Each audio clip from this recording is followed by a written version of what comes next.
Welcome to Company Growth TV. Hi, my name is Jeff Martin, your company growth coach. On today's episode, we're going to answer the question, who do I include on my leadership team? To do that, I want to introduce you to the company growth chart. I always say to my clients, we have to create a culture of accountability. And how do we do that? One of the first things is creating a company growth chart. In my book, Business Mulligan, I talked about the 7 areas of focus that entrepreneurs like you need to focus on to grow your companies. They start with attraction. Then we're talking about conversion. Move on to delivery, culture, administrative, systems, and you, the owner. The first thing we want to do to create the company growth chart is form our foundation. So that's where we're going to take some of these systems and we're going to put into the bottom of the chart. We start with attraction. Next, we have conversion. Move over to delivery. We also have your culture, systems, admin, and we'll get back to where you're supposed to be. These are the core pieces of your foundation, and they're the foundation that you're going to build your company on in your chart. We start with attraction.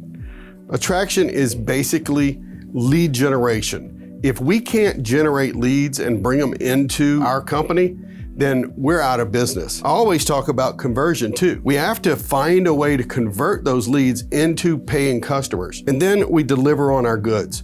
These are the core pieces of our foundation, but also the other pieces are critical as well. Basically, you're starting off with you as the leader of the culture and someone who's going to implement all the systems. Those things are tied together and those are critical. We know we're going to have the attraction piece. We also know we have to convert those leads, and that's our conversion. And then we're going to move out here to delivery and admin. Now, what do I mean? Let's take this one at a time. Attraction is basically lead generation. So really it's marketing. This is the marketing position, and we haven't put a person in there yet, but it's important that we form our foundation so we can build our structure. This right now is the first step in building this.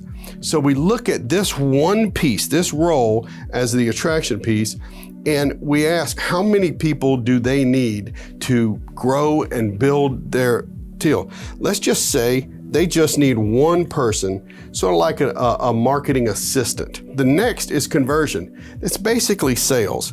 So how many people do they need?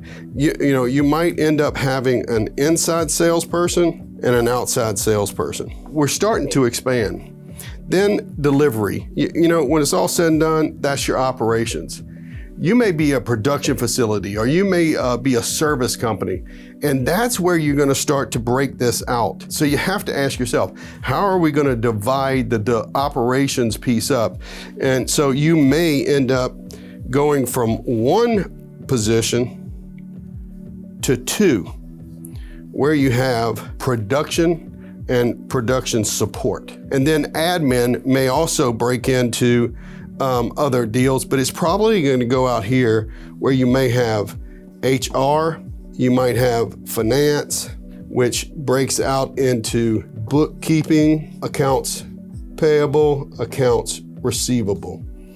So you see how this is going. We're creating this and we're expanding and we're growing this department. You may also have compliance out here. So you can see how that's going right there.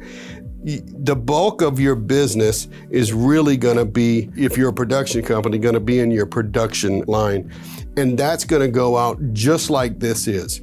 What's important to note here, though, is this is a company growth chart. And so even though it's looking like an upside down org chart, it's really important that we see how are we going to grow, because every one of these positions is critical for the growth of the company. You're going to start to notice a few things.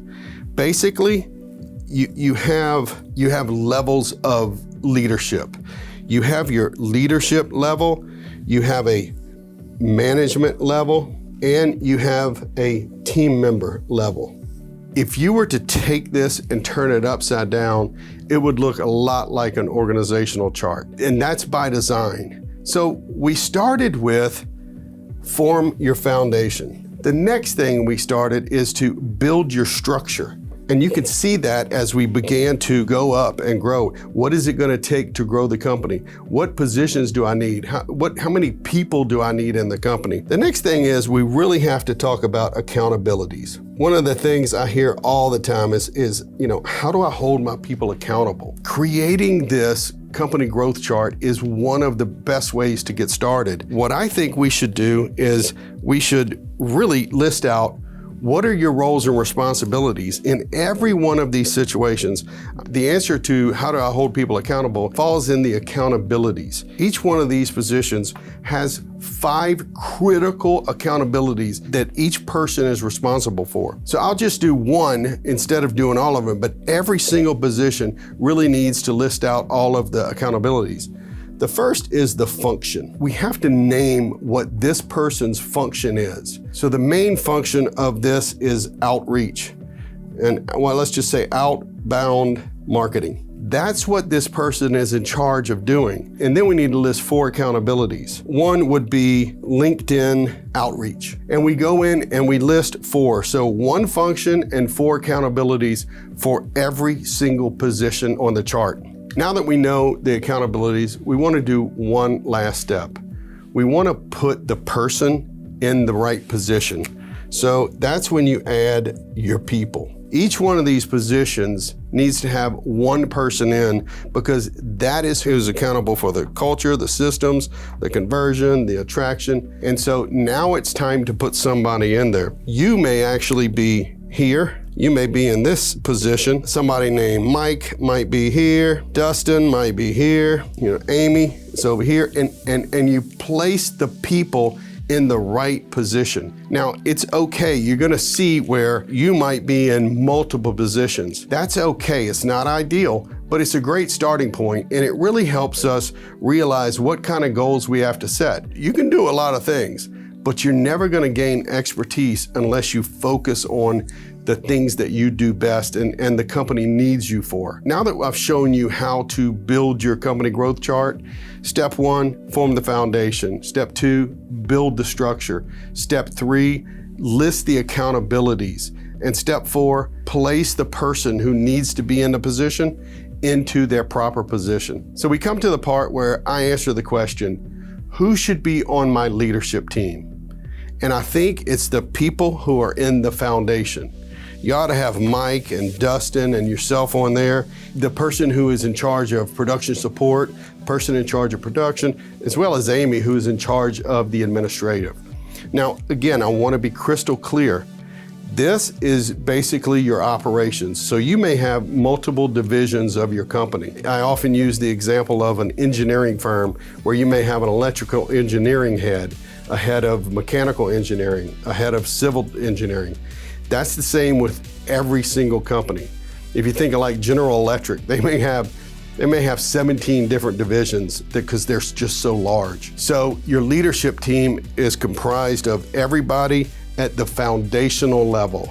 So I hope this has been helpful. It's really a quick overview and a high-level look at a company growth chart. If you need help facilitating this, please just visit companygrowthacademy.com. I hope this has added value to you, and if it has, subscribe to our YouTube channel at Company Growth TV. Everything I do for you is to help you lead your people, grow your company, and live your life.